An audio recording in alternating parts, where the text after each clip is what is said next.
계속해서 중복자 4번의 신용장 거래 당사자 보겠습니다. 자, 당사자에 관련된 얘기인데요. 신용장 거래 절차하고 같이 연결해가지고 저하고 같이 그림 그려보면서 한번 해보겠습니다. 자, 첫 번째 기본 당사자라고 얘기가 나오는데요. 자, 개설 의뢰인이 있습니다. 개설 의뢰인은요, 수입자라고 생각하시면 됩니다. 자, 수입자가 수출자하고 매매 계약을 체결하죠. 매매 계약을 체결한 후에 신용장으로 대금 지급하기로 약속을 합니다. 그러면 수입자가 개설 의뢰인의 자격으로 개설 은행에 찾아가서 신용장을 개설해 달라고 하는 신용장 개설의 약정을 하게 되는 거죠. 신용장 개설의 약정은 뭐냐면 신용장 조건 이렇게 신용장을 개설해 주시고요.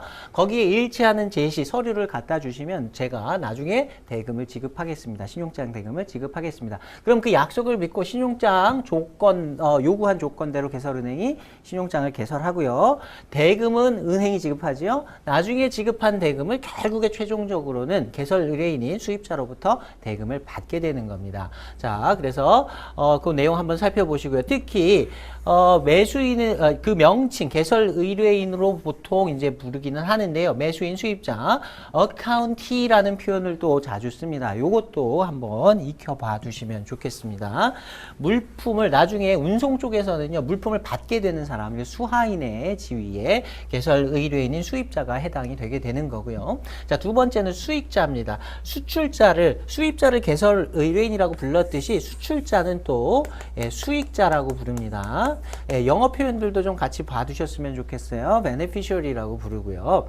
자, 동그라미 2번에 보시면 매도인을 위해서 신용장이 개설이 된 것이어서 수익자라고 부른다. beneficiary, 이득을 보는 사람이다 라는 뜻에서. 그 다음에 제가 영문 표현으로 이렇게 하나 넣어놨는데요. 무역 영어에서 이렇게 물어볼 수 있습니다.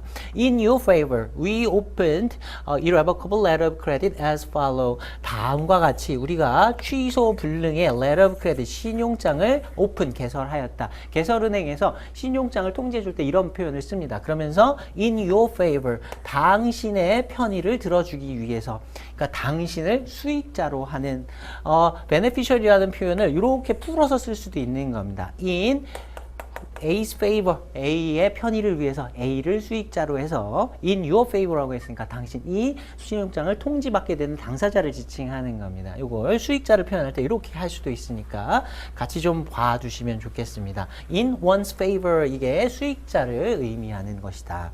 자, 그 다음에 송하인, 환어음의 발행인 등의 지위가 된다. 나중에 신용장상에서도 돈을 받으려면 받기 위한 방법 중에 하나로 환어음을 발행하게 되는 경우가 있는데요. 환어음의 발행인이 되게 되고요. 신용장에서 환어음의 지급인은 은행이 되겠죠. 자, 그 다음에 더 쉽게 이해하기 위해서 수출자와 수입자, 신용장 관계, 매매 계약의 관계, 무역 관계, 그 다음에 선적, 특히 운송 관련된 관계에서는 송하인, 수하인으로 분리위다 한다. 이 명칭들 다시 한번 좀 봐두시고요. 나중에 헷갈리시면 이 표를 가지고 표시를 해두셨다가 다시 돌아와서 좀 정리를 해두셔야 될 겁니다. 제가 기회가 되는 대로 이런 명칭들은 여러 번 반복을 하겠습니다. 자, 그 다음에 세 번째는 개설은행인데요. 이슈잉 뱅크 또는 오프닝 뱅크라고 하고요. UCP에서는 주로 이슈잉 뱅크라고 많이 부릅니다. 이걸 발행은행이라고 표현하기도 합니다. 이슈를 뭐 개설하다, 발행하다 이렇게 여러 가지로 번역을 할 수가 있기 때문에 그런 차이에서 오는 표현이고요.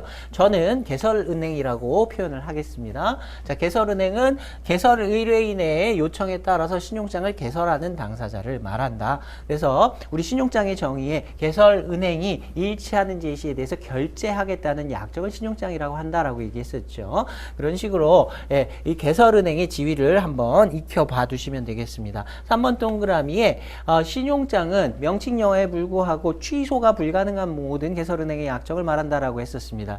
취소가 불가능한 약정을 하는데 그 취소 불가능의 시점은 신용장을 개설한 때가 된다. 그래서 신용장을 개설한 때로부터 개설은행은 자기 마음대로 신용장의 조건을 변경하거나 취소할 수 없습니다. 자, 네 번째 확인은행입니다. 개설은행만 있는 경우가 많은데요. 확인은행이 들어가는 경우가 있을 수 있어요. 자, 이 경우는 개설은행의 신용도가 좀 불확실한 경우에 많이 쓴다고 했는데요. 보통은 수출국에 있는 은행을 확인은행으로 지정하는 경우가 많습니다. 자, 확인은행의 의무는 무엇이냐면 개설은행이 만약에 일치하는 제시에 대해서 결제하지 않으면 내가 결제하겠다. 이 경우에는요, 확인은행이 있으면 개설은행이 안 하면 확인은행에 가야 되는 건 아니에요. 그냥 수익자 입장, 다른 은행 입장에서는 확인은행에다가 대금 결제하라고 요청해도 되고요. 그다음에 개설은행에 요청해도 됩니다. 그래서 꼭 순차적으로 가야 되는 건 아니고 아무튼 확인은행은 개설은행과 동등한 책임을 지는 은행이다. 이렇게 봐주시면 됩니다. 일반적인 경우에는 없다 그랬어요. 특수한 경우에만 있다. 자, 그 다음에 나머지 내용들 그냥 읽어봐 주시면 될 것 같고요. 네 번째 동그라미 보시면 확인은행은 신용장에 확인을 추가하는 시점으로부터 취소가 불가능한 결제 또는 매입의 의무를 부담한다. 이렇게 되어 있습니다. 개설은행은 개설한 때, 확인은행은 확인을 추가한 때로부터 취소 불능이다. 별거 아닌 것 같지만 이런 식의 표현들이 우리 문제에 출제가 되기 때문에 그런 부분들 좀 봐주시고요. 그 다음에 아까 앞에서는요. 개설은행의 경우에는 취소 불가능한 결제 의무를 부담한다고 했는데 여기는 결제 또는 매입이라는 말까지 들어가 있습니다. 이건 나중에 기회가 되면 매입 부분에서 좀 설명을 드리도록 하겠습니다. 매입이라는 부분까지 들어가 있다. 여기에다 따로 좀 표시를 해두셨으면 좋겠고요. 자, 그 다음에 신용장이 확인은행에서 매입의 방법으로 이용 가능하다면 상환 청구권 없이 매입한다. 일단 표시 좀 해두시고요. 나중에 이제 매입에 대해서 상환 청구권에 대해서 좀 자세히 설명을 드릴 때 그때 조금 더 설명을 드리도록 하겠습니다. 자, 그 다음에 여섯 번째 보시면 확인을 추가하지 않고 통지만을 할 수 있다. 이렇게 되어 있는데요. 우리가 조금 이따가 볼 텐데 통지은행이라는 은행이 있습니다. 통지은행은 신용장이 개설은행으로부터 통지되었다는 사실을 수익자에게 알려주는 역할만을 하는 은행을 통지은행이라고 합니다. 우리가 이 신용장 거래에 있어서 등장하는 은행들이 굉장히 많이 있는데요. 그 은행 중에서 가장 의무 부담이 없는 은행이라고 보시면 됩니다. 이 통지은행은 그냥 개설은행으로부터 신용장의 내용을 수익자에게 통지해주는 역할만을 하는데 지금 얘기한 확인은행, 통지은행, 그 다음에 조금 이따가 제가 얘기할 지정은행 요 은행들이 있는데 이런 구분들은요. 확인은행, 통지은행, 지정은행의 구분은 다 기능적인 분류예요. 물리적인 구분이 아니에요. A라는 은행, B라는 은행, C라는 은행이 물리적으로 구분된 별도의 은행이어야 한다는 의미가 아니고요.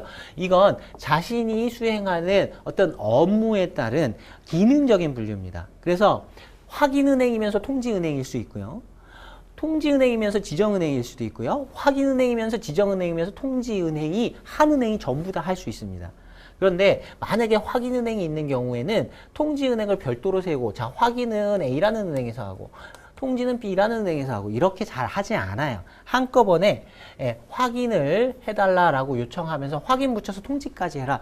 너는 확인은행이면서 통지은행의 역할까지 좀 해달라. 이렇게 요구하는 경우가 많습니다. 이런 경우에 확인은행, 통지은행, 지정은행 다 마찬가지. 개설은행도 마찬가지예요. 시켰다고 해서 그 의무를 꼭 해야 하는 것은 아닙니다. 그 은행이 하고 싶으면 하는 것이고 하기 싫으면 하지 않는 거예요. 그래서 확인하고 통지해달라고 요구를 했는데 나는 확인하기 싫다라고 하면 안 해도 되는 겁니다. 그런 경우에는 확인 없이 그냥 통지만을 할 수 있다라는 규정이 들어있어요. 근데 뭐 앞에 대한 설명이 별로 없이 그냥 이렇게 나와 있는 이유는 실무적으로 확인은행이 통지은행의 업무까지 일반적으로 겸해서 하기 때문에 이렇게 규정이 되어 있다라고 보시면 됩니다.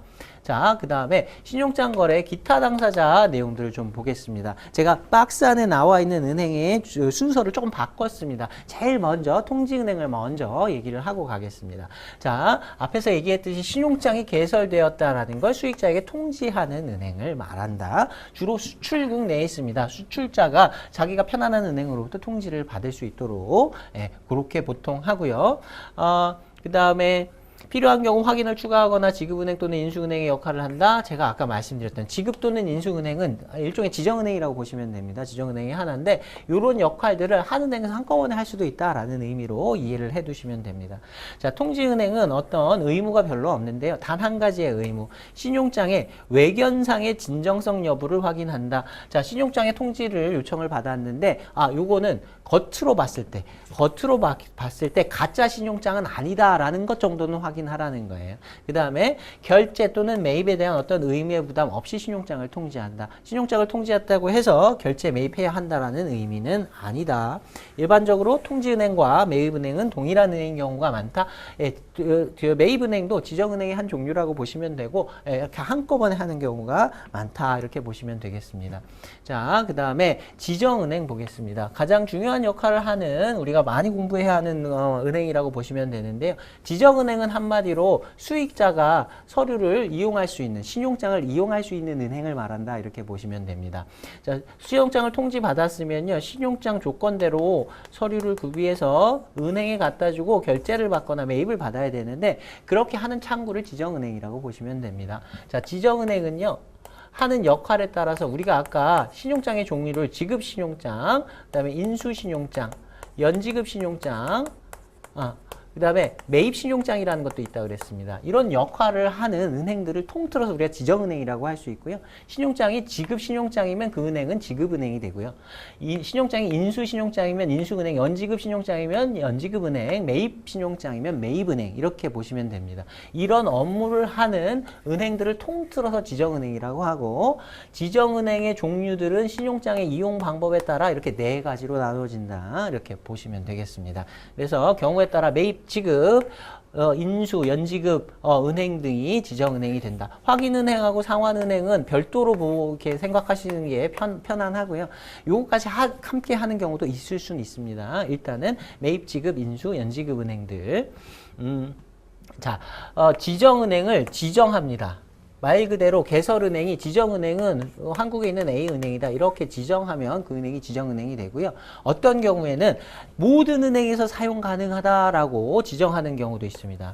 그러한 신용장을 우리가 자유로 이용할 수 있다 해서 특히 매입신용장의 경우 자유매입신용장 이렇게 얘기하고요. 자유매입신용장은 모든 은행에서 다 허용이 된다. 그래서 모든 은행이 지정은행이 된다. 별도로 지정했으면 그 은행이 지정은행, 별도로 지정하지 않고 모든 은행이다 라고 했으면 모든 은행이 지정은행이 된다. 아무데나 가도 된다. 수익자의 경우에 그렇게 보시면 되겠습니다. 자, 그 다음에 이 부분은요 일단 잠깐 넘어가겠습니다. 나중에 좀 설명을 드리도록 하고 이 부분만 좀 설명을 드릴게요. 지정은행이라 하더라도 지금 여기에 나오는 모든 은행들은요 시켰다고 반드시 해야 할 의무는 없습니다. 은행은 노예가 아니다 라고 생각하시면 됩니다. 그래서 결제 또는 매입에 대한 어떤 의무도 부과하지 않는다. 자기가 하고 싶으면 하는 거고요. 겉으로 내가 결제 매입을 해주겠다라고 의사표시를 하기 전까지는 어떤 의무를 반드시 부담해야 하는 것은 아니다. 이렇게 보시면 되겠습니다. 자, 그 다음에 지급은행, 인수은행, 그 다음에 매입은행 이런 종류들은요 전부 다 이런 지정은행들의 종류라고 보시면 되겠습니다. 이렇게 지정이 됐을 때 신용장의 종류에 따라서 지급은행이 될 수 있고 인수은행이 될 수 있고 연지급은행이 될 수 있고 매입은행이 될 수 있다. 이렇게 보시면 되겠습니다. 특히 매입은행 중에서요 환어음의 배서인, 선의의 소지인이 된다. 환어음의 배서인이라고 얘기할 수도 있겠지만 피배서인이라고 해두시는 것이 훨씬 더 편할 겁니다. 이후에 거래가 일어나면 배서인도 될 수 있지만 피배서인의 자격이 된다. 나중에 매입 관련된 얘기들을 할 때 조금 더 자세하게 좀 설명을 드리도록 하고요. 선의의 소진, 환어음의 선의의 소지인이 된다라는 부분 좀 표시를 해 두셨으면 좋겠습니다. 자, 그 다음에 상환은행이라는 것은요. 이러한 거래 절차에 따라서 수익자가 서류를 가지고 가면 지정은행에서 결제 또는 매입을 해줍니다. 결제 또는 매입을 하고 나서 나중에 그 수익자한테 대금을 지급한 대금을 개설은행으로부터 상환을 받아야 돼요. 상환을 받아야 되는데 개설은행이 직접 상환하는 경우도 있을 수가 있고요. 어떤 경우에는 직접 거래를 할 수가 없는 상황이 있습니다. 환거래 은행이 아니어서 둘 간의 거래 관계가 없어요. 그런 경우에는 상환은행, reimbursing bank라고 하는 은행을 따로 설정을 합니다. 이 은행은 개설은행하고도 거래관계가 있고 지정은행하고도 상환을 받을 지정은행하고도 거래관계가 있어요. 그냥 개설은행이 줘야 될 돈을 개설은행의 계좌에서 빼가지고 일로 지급하는 역할만을 하는 것, 요걸 상환은행이라고 합니다. 그래서 그 부분 한번 읽고 넘어가 주시면 좋겠고요. 자, 양도은행이라고 하는 것 있는데요. 요거는 양도가능 신용장이라고 하는 신용장이 따로 있습니다. 그 부분에서 조금 따로 설명을 드리도록 하고, 신용장을 양도하는 은행, 양도은행이라고 한다. 양도가능 신용장의 경우에 적용된다. 이 정도만 봐두시고 이후에 우리가 따로 좀 공부를 해보도록 하겠습니다.